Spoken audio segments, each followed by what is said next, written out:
তো এই শাড়িটা নিয়েছি, দেখো এটা কেরলা, হয়তো লাইটে ঠিকঠাক আসছে না, হ্যাঁ, কিন্তু এই কেরলা দেখো। আর শাড়িটা এই যে, তো কেমন হয়েছে বলবে বন্ধুরা। এই একটা শাড়ি আর এই একটা শাড়ি, তো এই দুটো খুব প্রিয় আমার। আর এইগুলো, এটা তো জানো, ওই একটা, দেখো শাড়ির কালারগুলো সব কেমন হয়েছে বলবে। আমি পুজোর কিছুটা শপিং সেরে রাখলাম, আর বাবুর জন্য এমনি অর্ডিনারি পরার প্যান্ট নিয়েছি। সরাও ভিডিও করছি, তো দাদাভাই যাচ্ছে।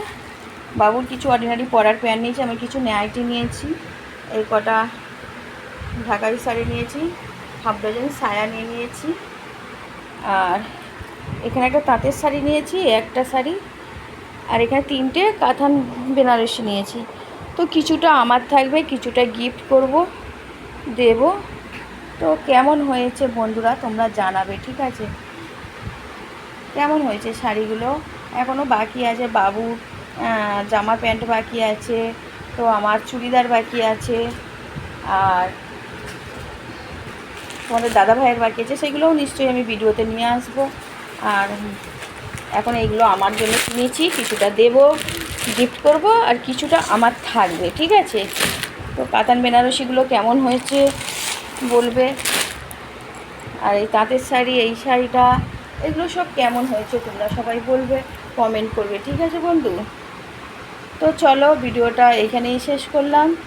তো পুজোতে এগিয়ে এসছে, আগের বছর তোমার দাদাভাই আমাকে দেয়নি, তো এবছরে অনেক আগে থেকেই আমাকে বলছে চলো শাড়ি কিনে নিয়ে আসি। তো আজকে ভোরের বেলা বেরিয়েছিলাম, গিয়ে কেনাকাটা করে নিয়ে এলাম। আর যেখানে গিয়েছিলাম সেখানকার ভিডিও তো তোমাদের দেখাতে পারিনি, কারণ ছেলের কাছে ফোন রেখে গিয়েছিলাম, তাই জন্য তোমাদের ভিডিওটা দেখাতে পারিনি, নয়তো দেখাতাম কোথায় গিয়েছিলাম। চলো, গুড নাইট।